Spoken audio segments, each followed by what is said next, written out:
Hello everyone. A very warm welcome to everyone out there. मैं अनन्या आपका स्वागत करती हूँ न्यूज़ वाले के इस ब्रांड न्यू एपिसोड में।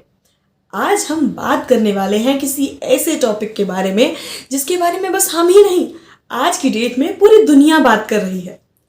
आप में से कुछ लोगों ने तो सही गेस कर लिया है, बट जो नहीं कर पाए हैं, डोंट वरी, मैं बताती हूँ। आज हम बात करने जा रहे हैं ऑस्कर्स के बारे में।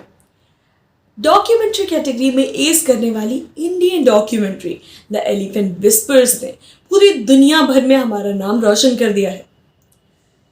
इस डॉक्यूमेंट्री के ऑस्कर जीतने के बाद हम सभी के दिमागों में कुछ सवाल उठे हैं। जिसने अभी तक ये डॉक्यूमेंट्री नहीं देखी है, आई विल एडवाइस अभी जाकर देखें।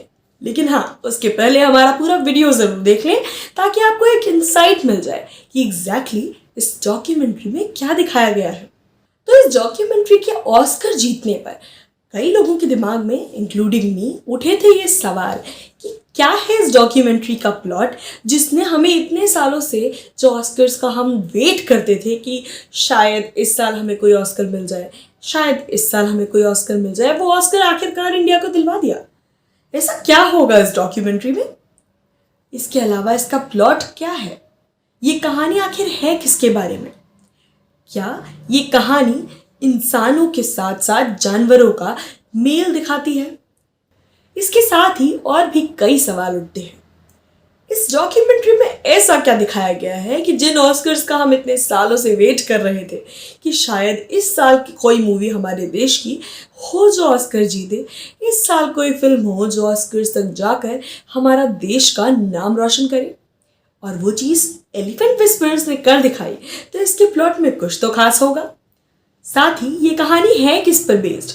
क्या इसमें south Indian main stream cinema में दिखाए जाने वाले चंदन तस्करी के बारे में भी कुछ पॉइंट्स दिखाए गए हैं, और ऐसी ही बहुत सी और बातें। तो आइए चलते हैं, let's dive into the video to get to know all these answers. ये कहानी है एक छोटे 3 महीने के हाथी के बच्चे रघु की, जिसकी माँ की मौत हो जाती है नंगे तारों के संपर्क में आने से।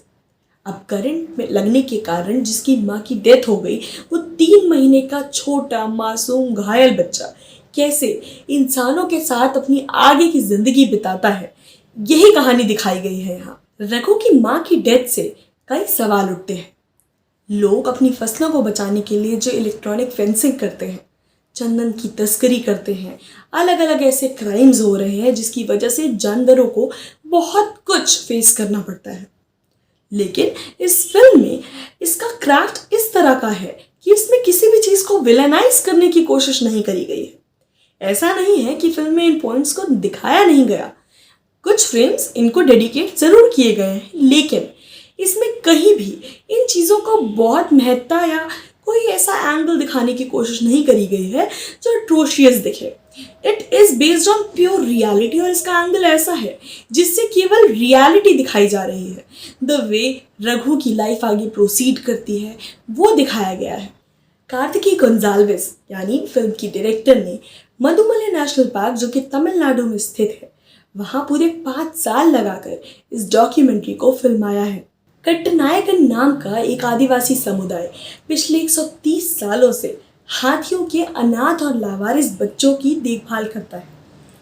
जैसे ही गुनीत मोंगा, जो कि फिल्म की प्रोड्यूसर हैं, और कार्तिकी गोंजाल्विस को पता चला कि वहाँ का एक परिवार एक छोटे हाथी के बच्चे को पाल रहा है, वो तुरंत अपनी टीम के साथ और कैमरे के साथ वहाँ पहुँच गई उस बच्चे, उस परिवार के साथ समय बिताने के लिए। उसके बाद रघु, उसके परिवार और उसके साथ साथ पूरे जंगल के उन्होंने बहुत से खूबसूरत फ्रेम्स बनाए। इन हाथी के बच्चों को पालने का काम इस समुदाय के लोग वन विभाग के साथ उनकी देखरेख में करते हैं। इसी के साथ ही इस डॉक्यूमेंट्री ने एक और पॉइंट सामने रखा है बहुत ही ब्यूटीफुली कि कैसे हमारा वन विभाग वहाँ के लोगों, आदिवासी समुदाय के साथ में मिलकर जानवरों के लिए काम कर रहा है। जबकि आए दिन बहुत से ऐसे मामले सुनने में आते हैं जहां आदिवासी समूहों और या आदिवासी समुदायों की वन विभाग के साथ कोई ना कोई प्रॉब्लम्स, क्लैशेस चलते रहते हैं। तो इस बात को भी बहुत ब्यूटीफुली दर्शाया गया है।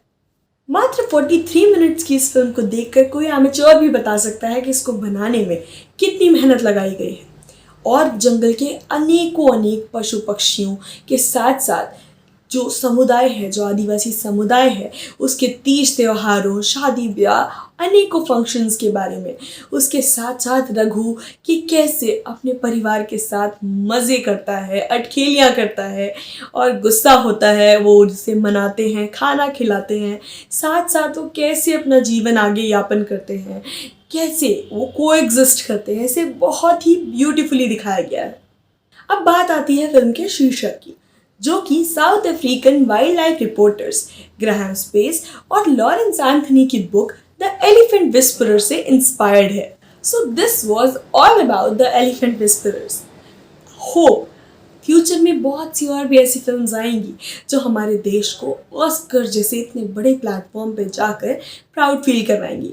इसके साथ साथ ये फिल्म तो बहुत ब्यूटीफुल है, लेकिन इसका असली मकसद तब पूरा होगा, जो कि ऑस्कर्स जीतने के बाद भी नहीं हुआ है, जब जो इस फिल्म में दिखाया गया है ये हमारे देश में और भी बड़े लेवल पे हो, यानी कोएग्जिस्टेंस, इंसानों और जानवरों का ऐसे मेल जोल करके साथ में रहना। अगर जानवर की माँ की डेथ होती है तो उसको इंसान का परिवार अपना जगह अपने बच्चे की तरह पाले, अपने पास लाकर उसे एक परिवार की कमी ना फील होने दे। ये कोएग्जिस्टेंस जब हम देख लेंगे अपने समाज में, तब इस मूवी का रियल मोटिव, इस डॉक्यूमेंट्री का रियल मोटिव क्लियर होगा। तो इस वीडियो के लिए इतना ही। अगर आपको ये वीडियो पसंद आए तो इसे लाइक और शेयर ज़रूर कीजिएगा। इसके साथ ही सब्सक्राइब कीजिए हमारे चैनल न्यूज़ वाले को। ऐसे बहुत से और भी अमेजिंग वीडियोस आगे के एपिसोड्स में हम आपके लिए लेके आएंगे, ऐसे बहुत ही अमेजिंग रोचक एपिसोड्स। तब तक के लिए थैंक यू।